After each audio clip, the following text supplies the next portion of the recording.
આ જ વસ્તુ આપણે શરીરના સંદર્ભમાં તો સમજીએ છીએ, પણ આપણે મનના સંદર્ભમાં કોઈ દિવસ નથી સમજતા.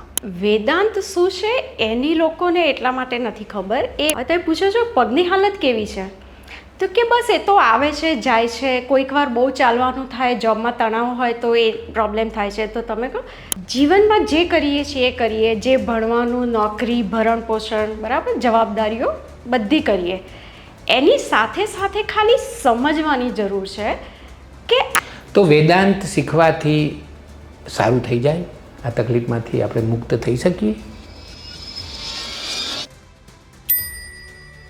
નવી સવારમાં હું રમેશ તન્ના પ્રસન્નતા સાથે, આનંદ સાથે અને પરમ શાંતિ સાથે આપ સર્વેનું હાર્દિક સ્વાગત કરું છું. આજે આપણા મહેમાન છે તૃપ્તિબેન ગોર. તૃપ્તિબેન, તમારું સ્વાગત કરું છું. Thank you. તૃપ્તિબેન વિશે નવી સવારમાં આપણે અગાઉ એક વિડીયો બનાવ્યો હતો. તેઓ વેદાંતના વ્યક્તિ છે, વેદાંત શીખવી રહ્યા છે. તો આજે તેમની પાસેથી સરળ ભાષામાં કોઈ પણ ઓછું ભણેલી વ્યક્તિને પણ સમજી શકાય એવી રીતે વેદાંતની વાતો કરવી છે. તૃપ્તિબેન, પહેલો સવાલ મારે તમને પૂછવાનો છે કે વેદનો દેશ છે આપણો, ભારત દેશના 4 વેદ.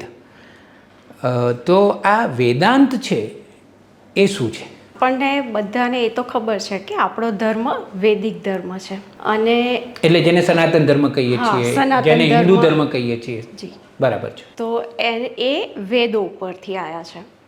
હવે વેદાંત શું છે એની લોકોને એટલા માટે નથી ખબર. એ વેદોનો જ ભાગ છે, પણ વેદોની અંદર કર્મકાંડ, જ્ઞાનકાંડ એવી રીતે અલગ અલગ વસ્તુઓ કહેવામાં આવી છે. હવે જે વેદાંત છે એ ખરેખર જ્ઞાનકાંડનો ભાગ છે વેદોની અંદર આવેલો, અને એની અંદરથી જ વેદાંતની જો ખરેખર આપણે એક ટેક્સ્ટ બુક ડેફિનેશન કહીએ તો એના 3 મુખ્ય ભાગ છે. ઉપનિષદ બધા એની અંદર આવી જાય, બ્રહ્મસૂત્ર આવે અને ભગવદ્ ગીતા આવે. તો એ જે શાસ્ત્રોની ચોપડીઓનો સમૂહ છે એને આપણે ખાલી વેદાંત શબ્દ આપ્યો છે, પણ એ જ્ઞાન માર્ગ યા જ્ઞાનકાંડ પણ જે વેદોમાં જેનો સમાવેશ થયો છે. એટલે ઉપનિષદો, પછી બ્રહ્મસૂત્ર અને ભગવદ્ ગીતા, એને આપણે વેદાંત કહી શકીએ. એ 3 મુખ્ય પાયા કીધા છે વેદાંતમાં. પણ આમાં તો લગભગ બધું આવી ગયું. વેદાંત એક બહુ જ આમ કહેવાય ને કે આપણી ઓળખ પણ છે, આપણું અસ્તિત્વ પણ છે, આપણી પ્રતિષ્ઠા પણ છે, આપણા જીવનનું પ્રયોજન પણ છે. તો આ જે વેદાંત છે એ શા માટે સમજવું જોઈએ અથવા તો શા માટે શીખવું જોઈએ? આ સૌથી વધારે મહત્ત્વનો પ્રશ્ન છે કે આજના જમાનામાં આટલું જે જૂનું પુરાણું જ્ઞાન છે એનું મહત્ત્વ શું છે, અને એને આપણે આજે સમજવાની કોશિશ બી કરવી જોઈએ કે ના કરવી જોઈએ. એઆઈનો જમાનો છે. હા, સાચી વાત છે. આ સવાલ મને બી હતો બહુ સમય પહેલાં, અને એટલા માટે જ મેં જ્યારે જાણ્યું એ શું છે, સમજ્યું આપણો વૈદિક ધર્મ શું કહેવા માગે છે, ત્યારે મને ખબર પડી કે આના વગર તો જીવન જીવવું પોસિબલ જ નથી. જે રીતે આપણે જીવનમાં સુખ સુવિધા જોઈએ છે, શાંતિ જોઈએ છે, એ બધી વસ્તુઓ વેદાંત સમજ્યા વગર, જ્ઞાન સમજ્યા વગર એ પોસિબલ જ નથી. તો સિમ્પલ ભાષામાં આપણે જોઈએ, હું તમને ઉદાહરણ આપીને સમજાવવા માગું છું કે આપણે એક વ્યક્તિ વિશે વાત કરીએ. હવે એ જે વ્યક્તિ છે એને અત્યારે બહુ બધા જીવનમાં પ્રોબ્લેમ ચાલી રહ્યા છે. ઘરમાં ફાઇનાન્શિયલ પ્રોબ્લેમ બી છે, એમને જોબ બી શોધી રહ્યા છે, નવી જોબ નથી મળી રહી, છોકરાઓની ફી ભરવાની છે, બીજા એટલા બધા પ્રોબ્લેમ ઊભા છે, વારે વારે એમને એમના રિશ્તેદારો જોડે, નેબર જોડે કંઈ ના કંઈ ઝઘડા ચાલે રાખે છે. આવી રીતે એમનું જીવન જઈ રહ્યું છે, બહુ બધા પ્રોબ્લેમથી એમનું જીવન ઘેરાયેલું છે. હવે એ માણસને એક સાથે સાથે શરીરમાં બી એને એક પ્રોબ્લેમ છે, એને પગમાં વારે વારે દુખે છે, સોજો આવી જાય છે, કંઈ ના કંઈ તકલીફ રહે રાખે છે, ને આવી રીતે આખું વરસ પસાર થઈ જાય છે કંઈ ના કંઈ સ્ટ્રગલમાં.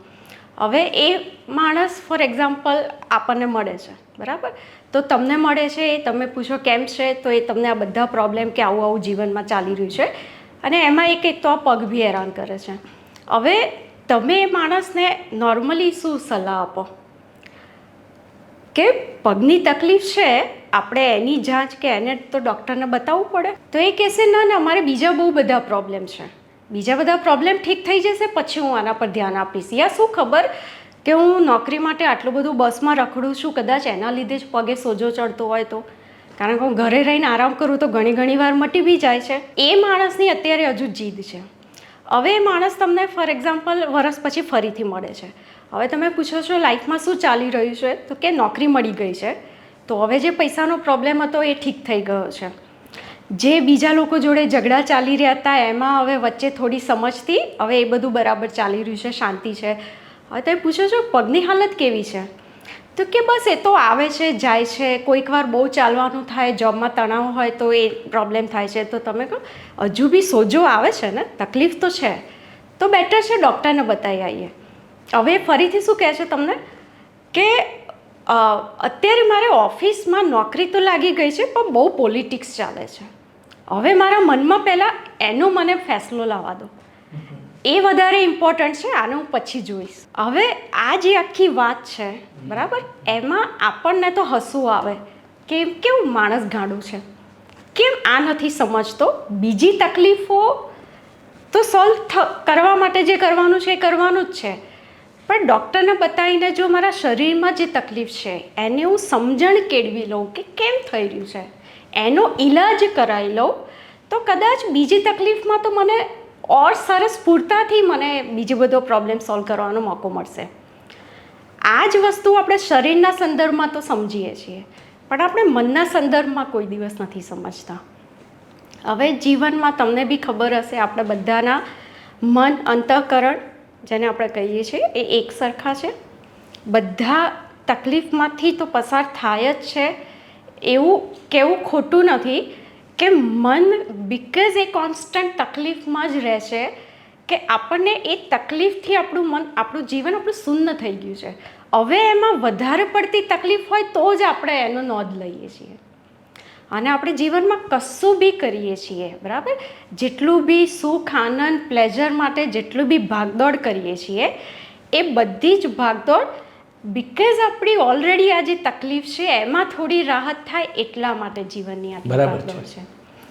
તો હવે જીવનમાં જે કરીએ છીએ એ કરીએ, જે ભણવાનું, નોકરી, ભરણ પોષણ બરાબર, જવાબદારીઓ બધી કરીએ, એની સાથે સાથે ખાલી સમજવાની જરૂર છે કે આ તકલીફ શું છે, મૂળભૂત એની શરૂઆત ક્યાંથી થાય છે. મને અનુભવ થઈ રહ્યો છે પણ સમજણ નથી.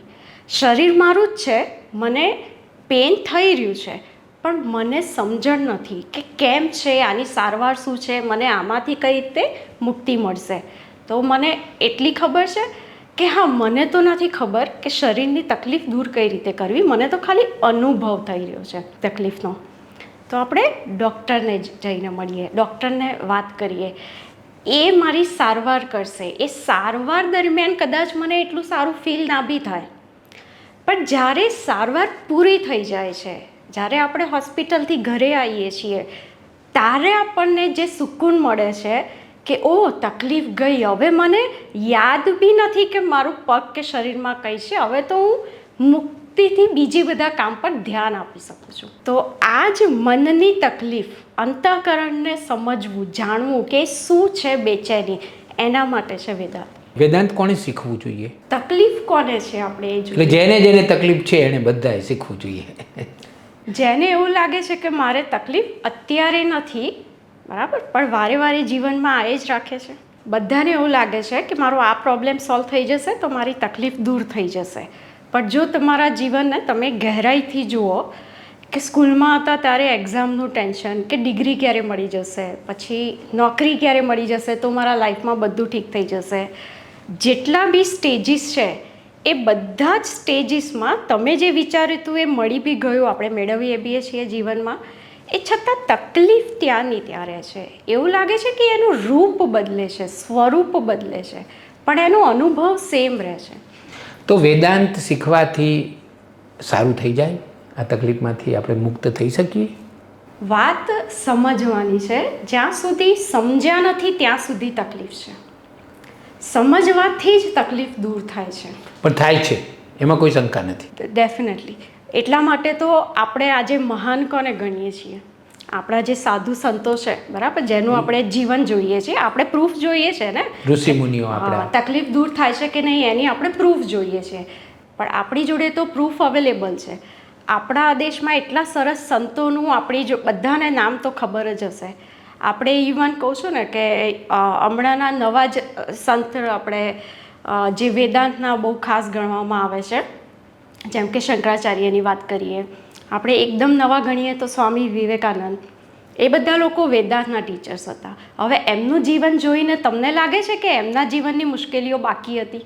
એમણે આટલું સરસ સમાજ સેવાનું કામ કેમ કર્યું? કારણ કે એમના જીવનની મુશ્કેલીમાંથી એ મુક્ત થયા હતા. પણ વેદાંત શીખવાનું અઘરું છે એવી એક ફરિયાદ છે, અથવા એવી એક છાપ છે. તમારો શું પ્રતિભાવ છે? જેવી રીતે આપણે હમણાં વાત કરી કે કોઈ બી વિષય સમજવો હોય બરાબર દુનિયાનો, આપણે ગણિત, વિજ્ઞાન કે ગમે તે વિષય, મારે ગાડી ડ્રાઈવ કરતાં શીખવી છે એ બી તો ભારે છે. હું જો કોઈની સાથે ગાડી ના શીખું, જેને ઓલરેડી આવડે છે, કોઈ ટીચર તો જોઈએ જ. ટીચર હોય તો બધું વિષય ભણાય.